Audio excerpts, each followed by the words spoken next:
suis responsable artistique de la compagnie La Baleine Cargo, qui est une compagnie implantée à La Rochelle. C'est une compagnie qui défend le texte dans l'espace public. Nous, on travaille dans les arts de la rue. Alors moi, je m'appelle Karine Carmin. Je suis chorégraphe, danseuse, comédienne et auteure aussi dans l'espace public. Et je dirige la compagnie Mastoc, anciennement Mastoc Productions. C'est notre deuxième collaboration ensemble. Et voilà, Françoise me fait venir pour travailler autour du mouvement dans l'espace, autour de la chorégraphie.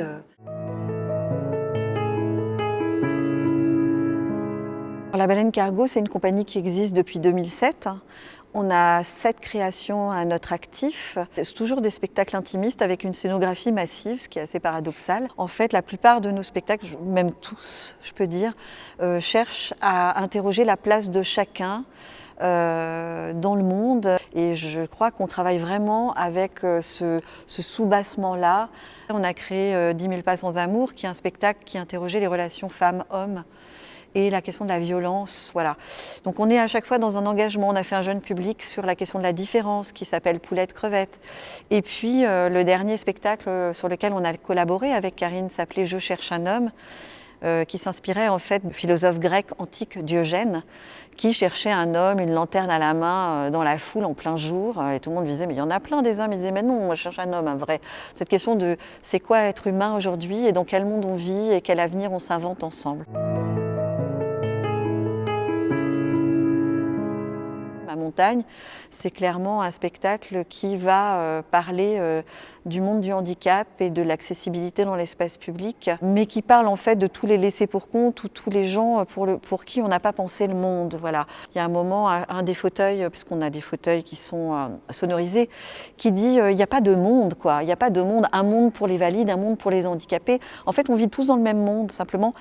Par qui est-il pensé et à qui laisse-t-on la place, voilà. Le défi aussi, c'était de travailler avec Philippe qui est en fauteuil et de voir comment amener un mouvement juste avec lui et d'amener aussi la beauté et son rapport du coup avec son fauteuil qui fait partie de lui. Sur ce projet, par exemple, aucun des artistes qui font partie du projet ne sont danseurs. Faire danser des corps différents. Voilà, qui ne sont pas filiformes ou qui ne sont pas tenus comme devrait être le corps d'un danseur. Et comment on travaille avec cette humanité-là, parce que c'est vraiment un spectacle sur l'humain, là. J'ai travaillé en immersion dans des institutions, que ce soit l'hôpital psychiatrique de La Rochelle, que ce soit des IME, que ce soit des foyers APF, des foyers médicalisés, et interviewer beaucoup de personnes. Et finalement, ce spectacle, c'est aussi un docu-fiction, c'est-à-dire qu'il est nourri de tous ces témoignages réellement dans l'écriture. Et chaque fauteuil, on a une vingtaine de fauteuils roulants sonorisés, a sa propre histoire et son propre récit qu'il va livrer à la fin du spectacle au public qui pourra se promener sur une installation. J'adore bosser avec des non-danseurs, j'adore bosser avec des comédiens qui forcément n'ont pas la même physicalité que des danseurs et d'aller chercher leur singularité et voilà, la petite pépite chez eux qui va faire que ça va vers la grâce en effet. Ouais. Et c'est ça qui est beau et du coup cette fragilité qui est en même temps hyper touchante et trouver la force dans cette fragilité. C'est un spectacle qui va bouger puisqu'on va vivre en direct ce que c'est que l'accessibilité dans la ville. Donc on va partir d'un point A et on va traverser une rue avec tous ces empêchements et toutes ces facilitations aussi, et pour arriver à un point B. Moi, mon inquiétude aujourd'hui, c'est ça, c'est comment on va tester son public. Nous, dans la rue, on en a encore plus besoin, parce que ce qu'il faut bien savoir, c'est que dans la rue, on est en regard direct avec le public, on est les yeux dans les yeux, et donc on a besoin de s'essayer. Ici, on a des conditions vraiment d'accueil extrêmement professionnelles. Ça permet aussi de travailler le détail, ça permet d'affiner le travail du jeu, dans la précision, du geste, de la parole. Cette semaine, pour nous, elle est infiniment précieuse, parce que Karine est avec nous tous les jours, et donc l'objectif, c'est de travailler les chorégraphies et les corps dans l'espace. C'est vraiment l'enjeu. L'objectif, c'est vraiment à la fin de la semaine d'avoir bouclé tous les moments chorégraphiques, par exemple. Voilà. Mais on bosse bien ensemble. Ouais, c'est cool. Lui, sa montagne, c'est qu'il est né sourd. Et pendant les premières années de sa vie, personne ne le savait, même pas lui.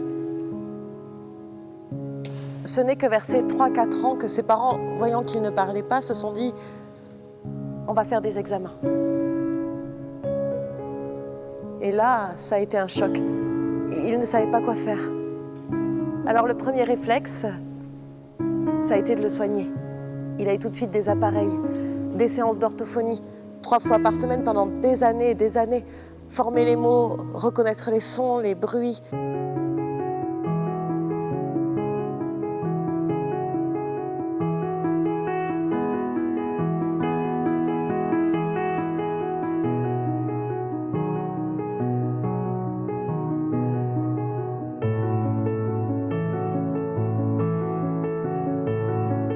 La résidence s'est vraiment bien passée, on a vraiment bien avancé, plus que ce qu'on imaginait d'ailleurs. Tout l'enjeu de cette semaine, c'était le travail chorégraphique avec Karine.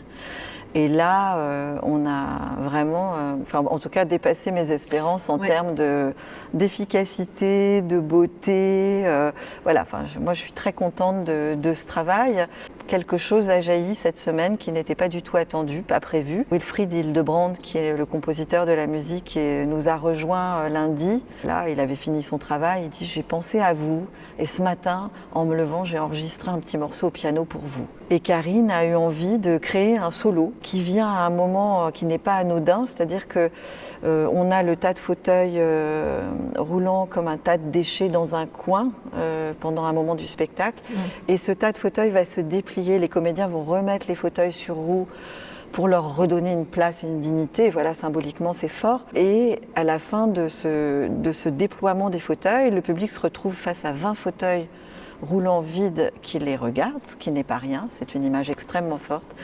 Et Philippe entame un solo magnifique sur la musique que Wilfried a composé le matin en pensant à nous. J'avais envie de le mettre en valeur dans l'espace, dans le mouvement, dans la beauté du geste, le petit mouvement et qui devient grand, en plus enveloppé par la voix de Sissou.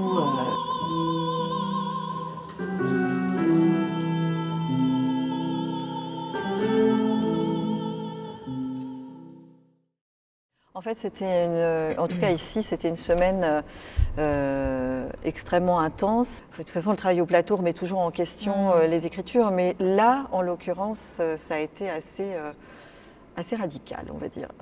Voilà.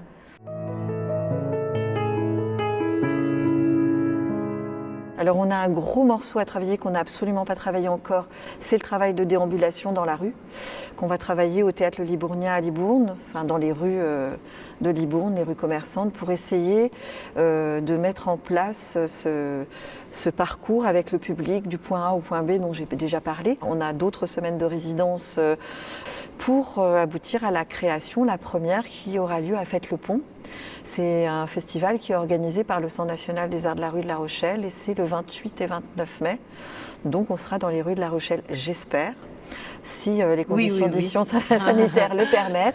Et on présentera cette première de Ma Montagne avec un groupe d'amateurs du coin avec qui on a déjà travaillé.